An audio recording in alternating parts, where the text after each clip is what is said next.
One day, about 4 years after the incident, I was watching an Oprah show, and it was on date rape and date rape drugs. And it was a story about girls who had gone to parties, had been drinking some, and then when they woke up, they were in a different place, or they didn't have on their clothes, and they didn't have any explanation of what had gone on. And it was just like watching my story, and that was the first time I'd ever heard of that or heard of anybody else who had any kind of similar story. I wish I pressed charges, but I was so embarrassed. I was so ashamed.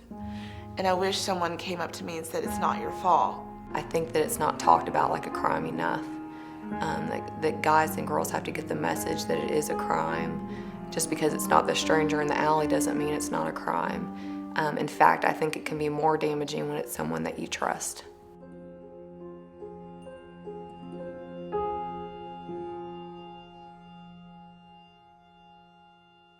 I was dating my high school boyfriend at the time. We'd gone to college together. And he was having a fraternity party that night that he was working at, and it was a party for the community. So there were lots and lots of people there. Because he was working, I went to the party with some of my girlfriends and hung out with them for most of the night. We'd been drinking a little bit beforehand, but I wasn't drinking at the party. I first met him at a club. We had a connection, and we went out, that same night we hung out. After that, we were talking on the phone for a week, and we decided to go on a date. When I was 13 years old, my father came home one day and informed us that we were being transferred to Texas. Up until that point, I had a very happy childhood, a stay-at-home mother, very involved, lots of sports, lots of activities, very happy childhood. It was devastating when they came home and told us that we were moving. So we moved to Texas, and it changed my world upside down. Found it very hard to fit in. Everybody had their groups of friends at that time, and just was very lonely, looking for any kind of attention or positive feedback from peers, and it was just very difficult to find that. So I started kind of hanging out with probably not so great a crowd, just to fit in however I could. During the night after my girlfriends left, I was looking around for somebody else to hang out with while I was waiting on my boyfriend, and I saw a guy who I had known through several campus activities. We'd been in some clubs together, and we shared some mutual friends. So it was somebody that I knew, but not necessarily a close friend that I hung out with. I remembered a couple of times during the night, he had a cooler there, and he was drinking some beer, and he would have a drink from the cooler. He'd walk away, he'd talk to some people, he'd come back and say, "Hey, do you want a beer?" And I would say, "Sure." And so he would give me the open beer that he'd been drinking out of, and then he would get a new one for himself, which I thought was kind of rude, but I didn't necessarily think it was all that odd. We were watching a movie. We were watching How Stella Got Her Groove Back. And when we were watching that, he was making out with me, and I wasn't really in the mood for it. I really just kind of wanted to spend time with him and not do that, because while this whole, week that we didn't see each other and we were talking on the phone, I felt guilty about having sex with him that night that I met him. So I was very clear that I just want to spend time with you and get to know you and not do that again. He pinned my arms down. He pinned my legs down by having his knees on my thighs. And then he proceeded to have intercourse with me. An older guy started showing me attention, which I was very flattered. We just moved, it was very difficult, and I was just craving that attention. My dad worked a lot, so that male attention was so welcomed for me. And he just was overly a gentleman, respectful, very complimentary, attentive, all those things that I was craving, and was flattered. He was older, he was 17 at the time, and I was only 13. Would buy me gifts, buy me jewelry, was very respectful to my parents, and really had me fooled. It was my first boyfriend. When the party was over, it was apparent that my boyfriend was going to have to stay and clean up it was going to be really late, and so the other guy offered me a ride home with he and some of his friends. I accepted, sent a message to my boyfriend, and let him know that I had a ride home. So I can remember getting into a van. There were mostly girls, a couple of guys, and then this guy that I knew in the van, and they were going to take me back to my apartment. After that, my memory is really spotty. I can't remember very much. My next memory after being in the van is being in my apartment, in my bed, and I woke up and there was somebody on top of me. I said no through the whole time. Felt really uncomfortable, and it just felt like pain. And then I went to one of my friend's house, and I didn't say what happened. I just said I just wanted to go to bed, and that's all. So then that following week, I met with my school psychologist. I told her what happened that night that I was at the guy's house, and I kept on saying how he forced himself on me, and how I felt uncomfortable, how I didn't want to have sex that night, how I felt guilty about it. And she told me, do you know what that means? And I said, no, I just know that I didn't want this, to happen. I just wanted him to stop. She said, that was rape. You were raped. At some point during the night, my roommate came downstairs. My boyfriend had come to the apartment and had been knocking on my door, and the door to my bedroom was the actual outside door of the apartment. So he had been knocking on the door to my room, and I didn't hear that at all. So my roommate came downstairs and said, your boyfriend's on the phone and wants to talk to you. I know that I spoke to him. I have no idea what I said. And then the next thing I know is that I woke up the next morning. I didn't have on any clothes, and the other guy was still there. He was still in my room. He was awake, and he asked me who had come downstairs in the night, and he told me he had to go to work, and he left. My response was I was just in shock. I didn't know what happened. I didn't have a memory of what had happened, and I just was totally confused. I remember going back into his room. I remember him locking the door, tying some kind of string around the door, I guess, so no one could get in if they popped the lock. I remember him turning on the radio. To this day, I remember what song was playing. And I remember feeling very afraid. I grew up in a home where sex was never talked about. Just don't do it till you're married.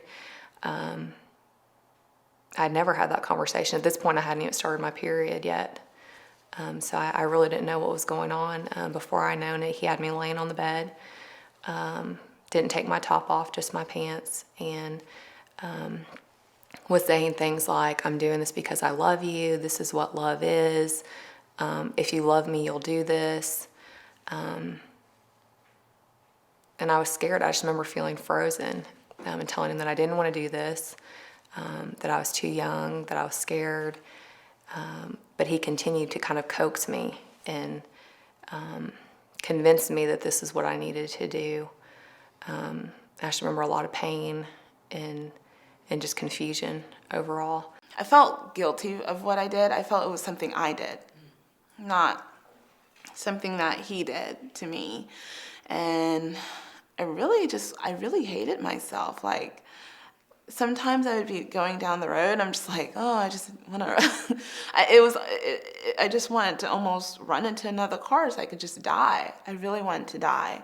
And I drank like a lot then. And it was almost like a self-prophecy from the book that I became an alcoholic at that point. And I did not know how to connect to men at all. I was either too clingy or very unattached. I would go out, get drunk, and meet guys and mess around with them and then leave the next morning without even telling them. Finally, I called him and I just said, "Did we have sex the night you were at my house?" And his first reaction was to curse. And then he said yes. And after a while, I've thought about that, about why was his initial reaction to curse? And the two explanations that I could come up with were, one, he thought I was pregnant, or two, he knew he was caught. But even after that, I still didn't ever put the whole picture together. I really blamed myself. I thought, how did you make such bad decisions? I played it over and over in my mind, and there was no real explanation for why I should have had that memory loss. I hadn't been drinking enough to have that happen as an occurrence. And so I've struggled for the next several years just replaying it over and over in my mind and really blaming myself for the loss of my relationship and just for what had happened. I remember when we went out, there was no one in the house. The house was empty. My mom later told me that she was shocked when she came back over that no one was there but us and was scared that something might have happened. And to make matters worse, she took us to get pizza afterwards and he acted like nothing had happened. And I was so confused. I remember thinking at that point, well, I guess this is what love is. And my body is just an object for men to use. And was very confused and felt like I was there all day, but I think it was only maybe an hour or so. But that hour changed my life, the rest of my life really. Just the messages I got from that experience.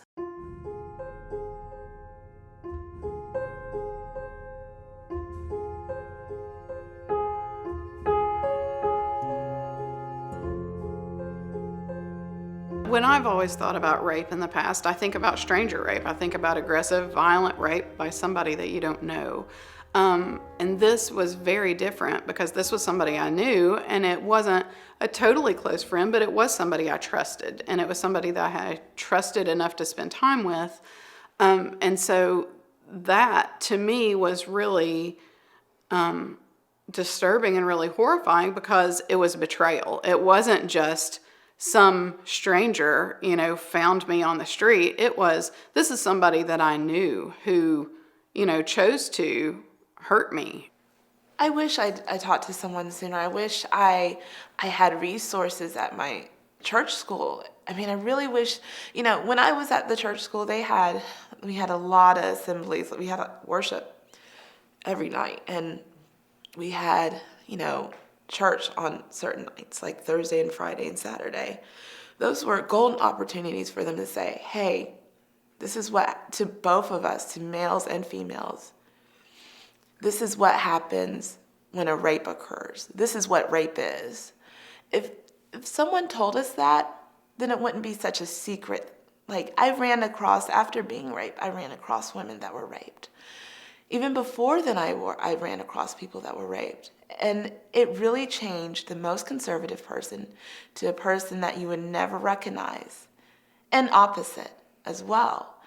I really wish there was someone that was out there at my school that really told me what to do, or helped me or guide me into a community agency like Partnership that does sexual assault counseling and group counseling before, so I could at least get the kit done. I wish I had gotten the kit done.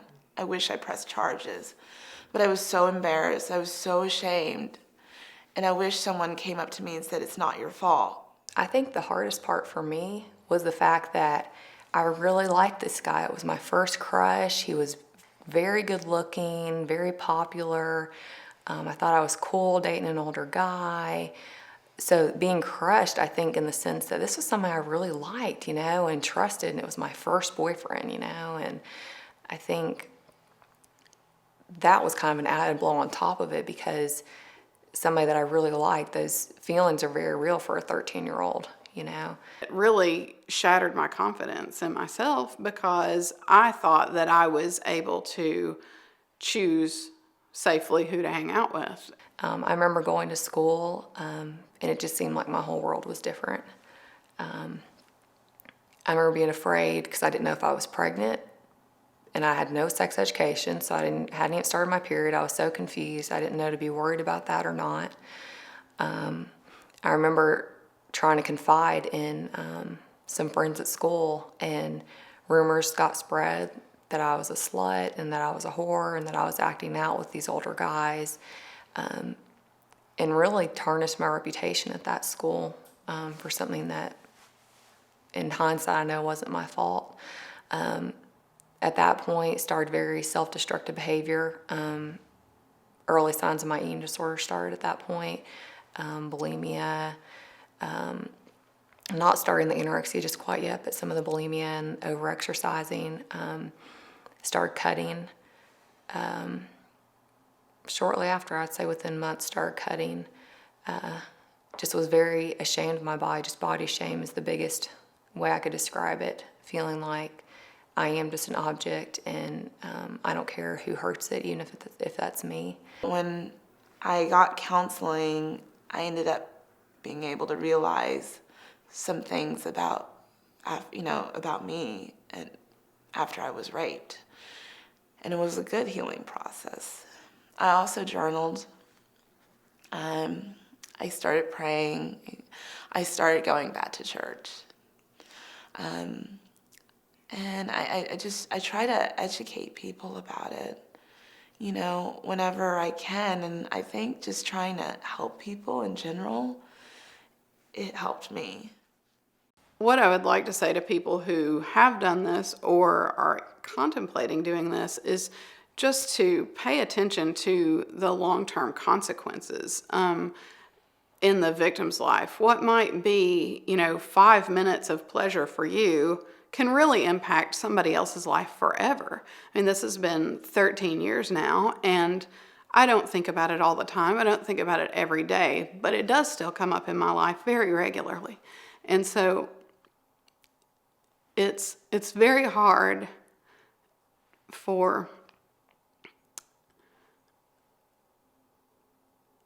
it's just very unfair that, a short-term decision on the part of the offender can have such a long-term impact on the victim. Went to treatment, completely changed my life, and from there, my life started taking a turn for the better. I realized that I have value, that it's okay to set boundaries, that my body is precious and deserves respect. And I started loving myself, and that changed my life. I want to raise my children knowing that women have a voice and that men need to hear it. And it goes both ways. But it needs to be changed at home. And a lot of people are still built into that old-time belief. I wish also that it gets changed in the school systems throughout our community. And even, especially in private schools, they need to go out there and educate them and let them know that this is not a thing that a woman has to deal with only. This is a responsibility that a male needs to carry as well. So he will be aware of what happens, as well as the precautions, the repercussions if he gets caught. If he gets caught, he's going to jail. He's going to be registered as a sex offender. His life is ruined. And it should be. That's my opinion. But, because from now on, it's like I have the same thing. It's not on paper, but it's still in me. It will never go away like that. If I could tell anyone, or if someone could have told me at that point, is it's okay to say no and mean no. That sex doesn't equal love at all. In fact, love equals respect and boundaries. That's what love is, and I've been with guys that would tell me anything just to get me to sleep with them, and it makes me really sad because I know that girls are out there in that same spot and don't feel like they can say no because they want to fit in or they want a certain guy to like them. And I just wish someone would have talked to me about that stuff then, because I have no doubt that would have changed my life. It amazes me that 1 hour changed probably the whole course of my life.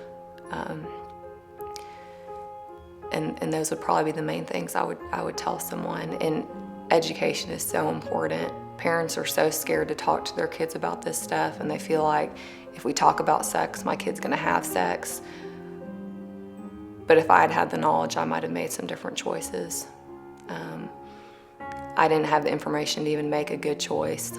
It was just, don't do this, wait till you're married. And so I was left to learn from my peers and figure it out on my own. And in hindsight, I do wish that more parents would sit down and educate their kids and teach them boundaries, and teach them that their bodies are precious and that they can make different choices, and to not be scared to have those conversations.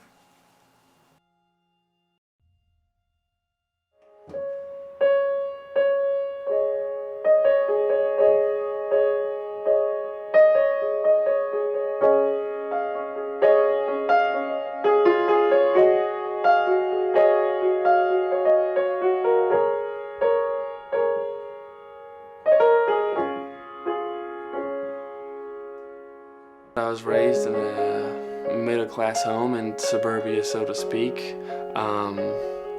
After I went to prison, I felt a little out of place, obviously, because I don't feel like I'm a part of the criminal element. It's no place that you want to spend 10 years or a year or a day. It's a different culture, and there's a lot of challenges that face you there. Challenges range anything from eating the nasty breakfast in the morning to being afraid someone's gonna stab you in the back, literally. It's no way for a person to live. 10 years ago, when I was 18, me and some friends had been drinking. We went back to his place afterwards and kept drinking. There was an underage girl there. She was a few weeks from her 13th birthday, and we encouraged her to drink. She began drinking. Eventually, as the night went on, people went to bed, and she lay down beside me. This led to some inappropriate touching, and I was really just thoughtless at the time. We then went to her bedroom, and we continued inappropriate touching. I attempted intercourse, but I could tell it really made her kind of uncomfortable, and so I stopped, and I eventually left the room within a few minutes. What I did was classified as rape. She never said no. I never forced her, but it's still classified as rape. Okay, that can cost you at least 8 to 12 years. At least. With her being 12, it could cost you at least 15 to 30 years. It could have cost me 15 to 30 years. I ended up doing 10 years. We are so interested in young people knowing what they face legally. Regardless of moral values, there are legal consequences that can change your life dramatically. Depending on what the crime is, you may, for the rest of your life, be forbidden to leave the county, never be able to go to a park, never be able to go to a lake, a beach, a river, never have internet access. Many colleges won't accept you. You can't go to a mall, can't go to a movie theater, a professional sporting event, a college game. You can't go any place where there are children under 18. Even family get-togethers, just a Christmas dinner. If there are children present, depending on your charge, you're not allowed to attend if you've had sexual contact with certain underage young people. Before our son came out of prison, there was a lot of anxiety on everyone's part, and it's been interesting the way people have reacted to him. I think for the most part it's been positive. People have been very supportive and wanting to help him. But once he steps out of that circle of familiarity and that family comfort zone, then the rest of the world, if they type in his name on the internet and it comes up, he's a sex offender. I have to comply to the terms of the sex offender registry. This means I have to go 4 times a year. I have to give them all my information, my address, where I live, where I'm employed, what car I drive, what the VIN number, license plate is on my car. It makes it a lot harder for a person like myself to move on with their life and put their past behind them. Even though my prison time is done, the punishment still continues, and it's something that I still have to deal with throughout my life. I can't even conceive of my son being classified as a sex offender. I tend to think, like most of the public does, that is the creepy people that want to attack our small children. Pedophiles And people their primary sexual attraction is children. I knew I had done something wrong when it happened. I knew it wasn't right, but I didn't quite grasp the magnitude of what I had done. I did not grasp that it would cost me 10 plus years of my life. I'll be paying for this the rest of my life.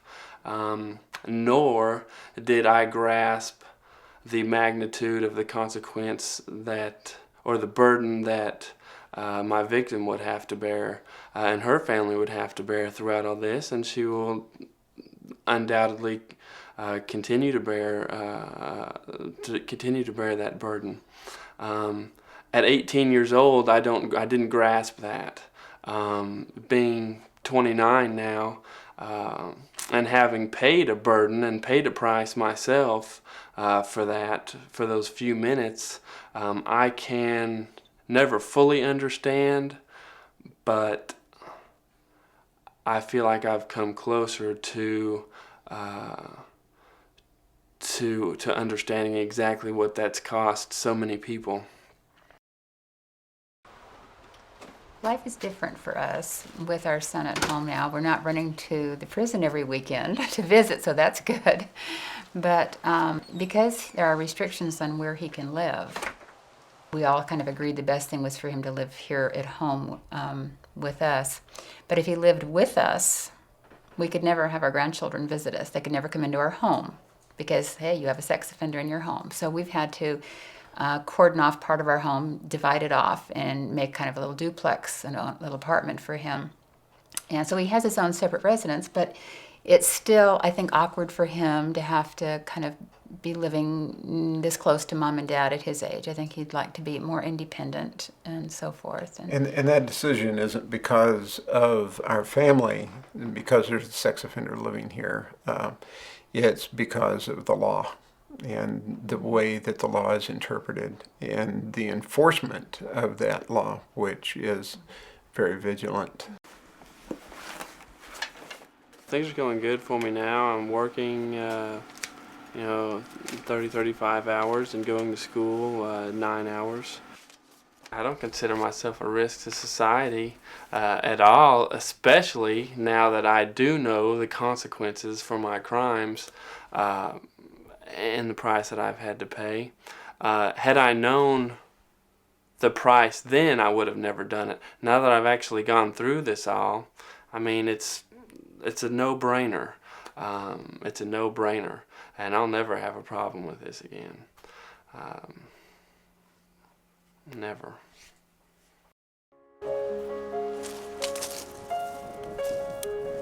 There are other people like me out there right now, people who could make the same mistakes I have, and I think this video will hopefully prevent them from taking the same path I've taken.